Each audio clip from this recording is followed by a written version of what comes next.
Järgmiseks vaatame menüüd kasutajad. Hetkel on meil tehtud 2 kasutajat ning tavaliselt soovitame siis kasutada email aadressi, kuna see on alati unikaalne. Esimene võimaldab siis sisse logida selle kasutajana. Siit saate ära muuta kasutaja parooli või siis näiteks lisada talle masinaid juurde. Kui teil on sarnaseid kasutajaid vaja teha näiteks 10 tükki, siis siit saab lihtsalt kopeerida. Ja kui seda kasutajat enam ei ole vaja, siis siit saab lihtsalt kasutaja ära kustutada. Vaatame siis hetkeks siia sisse. Kasutajale on pandud siis tema emaili aadress, salasõna ja enamus asjad on siin keelatud, konto on ainult lubatud ja juurdepääs on talle pandud ainult kaubikule ja seda ta saab ainult siis, sellel on tal ainult vaatamisõigused. Aga teeme siis esimese kasutaja ja oletame, et meil on siis juhus, kus meil on vaja anda ainult vaatamisõigused sellele kaubikule, et meil on klient, kes soovib siis seda kaubikut vaadata ja tal ei ole vaja näha ei aruandeid ega muud informatsiooni.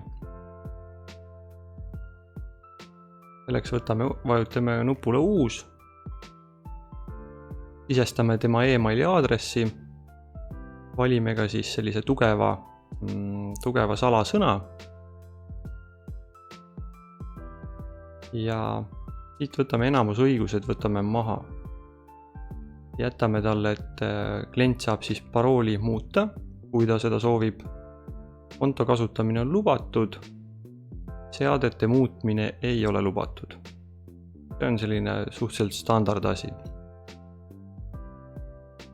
Juurdepääsu alt saab siis ära määrata, et mida ta siis täpsemalt näeb. Üksust alt valite kaubik ja lisate loe ainult. Meil on ka 2 teist kasutajat, nendele me õigusi sellele uuele kasutajale ei anna.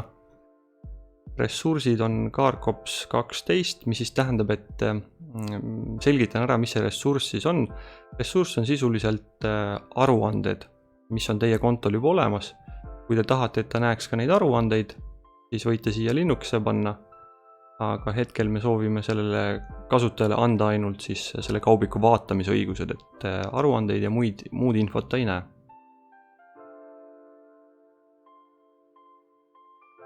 Loe ainult õigus on antud.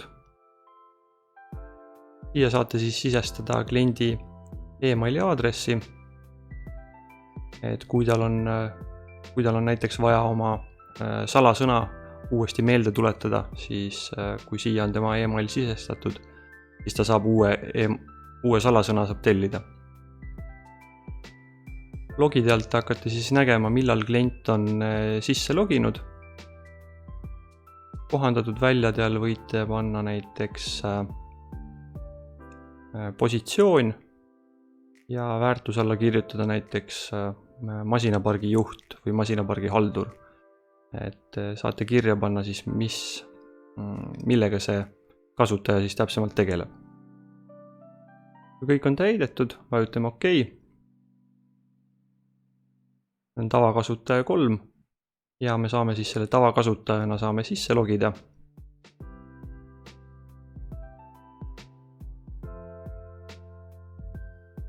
Et nagu näete, siis töölaud on suhteliselt tühi, midagi siin seda masinat ei ole.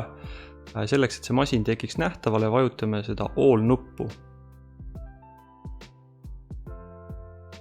Kaubik tekkis nähtavale ja antud kasutaja saab nüüd siis seda siin kaardil vaadata. Soovitan ka selle konto natukene lihtsamaks teha, et kaotame ära siit enamus menüüd ja jätame talle alles siis ainult jälgimine ja rajad. Jälgimise alt saab ta siis reaalajas masina asukohta vaadata ja rajad alt saab ta siis näiteks vaadata, kus masin eile on sõitnud. Ja kui te nüüd saadate vastava kasutaja nime ja parooli, saadate kliendile, ta logib siia sisse ja selline ongi siis teie kliendi vaade. meeldivat kasutamist!